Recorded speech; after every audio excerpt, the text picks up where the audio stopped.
I'm Richard Martin, author of Brilliant Manoeuvres, How to Use Military Wisdom to Win Business Battles. I'm presenting capsule summaries of each of the 10 chapters of the book. And I'm up to chapter 8, which is about logistics and the sinews of war. Napoleon said, an army marches on its stomach. He didn't mean they were crawling. What he meant was an army needs supplies, particularly food. And the same thing goes for a company. Companies need resources just like armies. Logistics is a very complex and technical domain. I don't claim to be an expert in military logistics. And military logistics is a much more encompassing domain than logistics is normally viewed in business, where it's normally identified as transportation logistics. In military terms, logistics is about the equipping, the raising, the funding, and the recruiting for armies in the widest sense possible. Everything that an army needs, from troops to bullets to food and anything else in the middle, has to come through the logistical system. So it's a very critical point. But what I want to focus on, what I focus on in chapter 8, is not so much the nuts and bolts issues of logistics, which, like I said, is very specialized and technical. And there's already been a lot of cross-fertilization between the military and the civilian sector on that.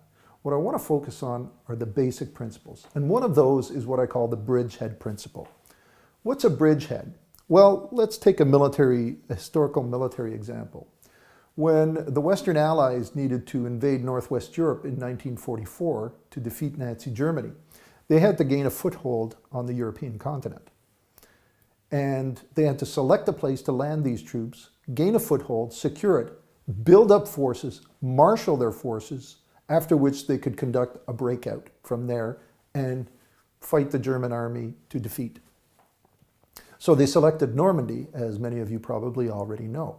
They crossed the English Channel, they had to invade, set up a bridgehead, and then build up their forces.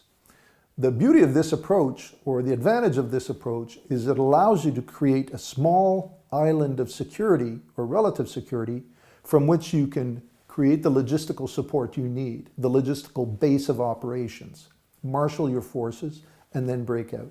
So it's a two-phased operation. Set up your bridgehead and build up forces, and then break out. So let's look at a business example. TD Bank, the Canadian Toronto-Dominion Bank, has expanded greatly over the decades in the United States. But they started small. They started regionally in the Northeast, buying small regional banks and then consolidating them. This is akin to the bridgehead principle. In fact, it's a perfect example of the bridgehead principle. It would have been easy, like many other companies, to overextend themselves, but they went gradually, using every step of the way to learn, to generate intelligence, to reduce the fog of war and increase their chances of success. In chapter 9, I'm going to really get into the moral plane of war. We're going to look at organizational dynamics from the military standpoint and see how this applies in business.